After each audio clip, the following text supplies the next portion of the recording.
Goeiedag julle, Rihanna weer saam met julle van die Bybel in 1 jaar. Ek hoop het gaan nog goed met julle almal. Vandag gaan ons tyd saam spandeer uit Matteus 27 vanaf vers 1 tot 10. Nou hierdie gedeelte beskryf die onreg wat Jesus gelei het voordat hy gekruisig is. En ons sien die wanhoop en skuldgevoelens van Judas Iskariot wat hom verraai het. Ons lees hier hoe die hoëpriesters en die ouderlinge saam raad hou teen Jesus om hom dood te maak. Hulle is vol haat en afguns, nie omdat Jesus iets verkeerd gedoen het nie, maar omdat sy waarheid hulle leuns ontbloot het en hulle mag bedreig het. In vers 2 lees ons hoe hulle Jesus dan geboei en weggelei het en hom aan Pontius Pilatus oorgelewer het.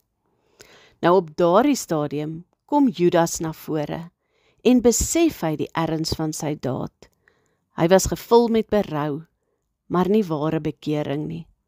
Al het hy presies besef wat hy gedoen het, dat hy gesondig het deur onskuldige bloed te verraai, was Judas meer jammer oor die gevolge van sy sonde, as oor die sonde self. Daar is 'n baie groot verskil tussen jammer wees oor die gevolge van sonde en jammer wees oor die sonde self. Ons sien hoe hy besluit om die 30 silwerstukke terug te gee, maar dit is te laat, want hy vind geen vergifnis in die oë van die mense, by wie hy die muntstukke ontvang het nie. Hulle weier om die 30 silwerstukke terug te neem, want hulle sien dit as bloedgeld.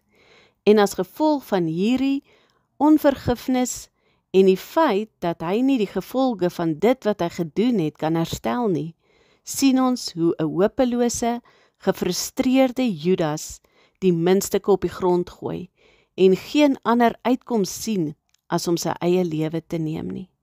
En dan lees ons hoe daardie bloedgeld gebruik word om die pottebakker se grond te koop vir 'n begrafplaas vir vreemdelinge.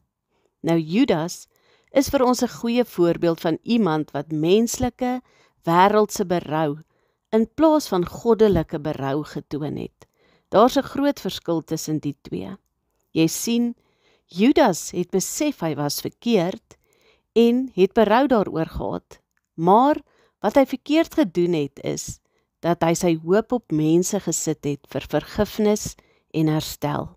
En hy het self probeer om dit wat hy verkeerd gedoen het reg te stel op sy eie menslike manier. Nou hierdie menslike berou kan nie jou lewe verander nie, en dit alleen kan nie herstel bring nie.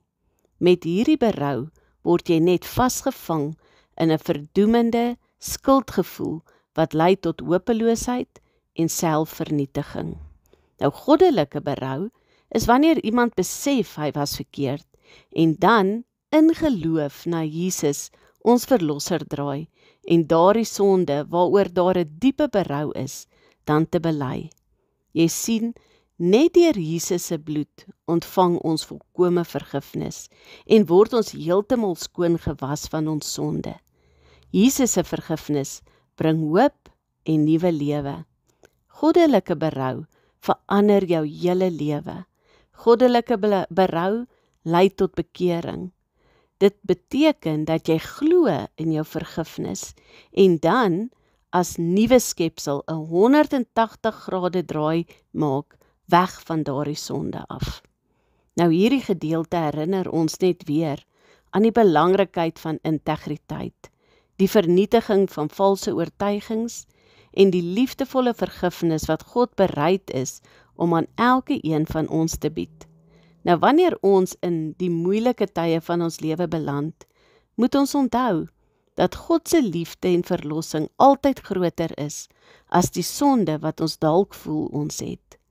Mag ons nie verval in die valse hoop van selfverlossing nie, maar altyd na God kyk vir ware verlossing.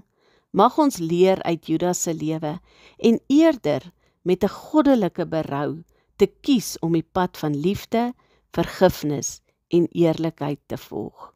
Julle moet 'n baie mooi en geseënde dag verder hê. Totsiens.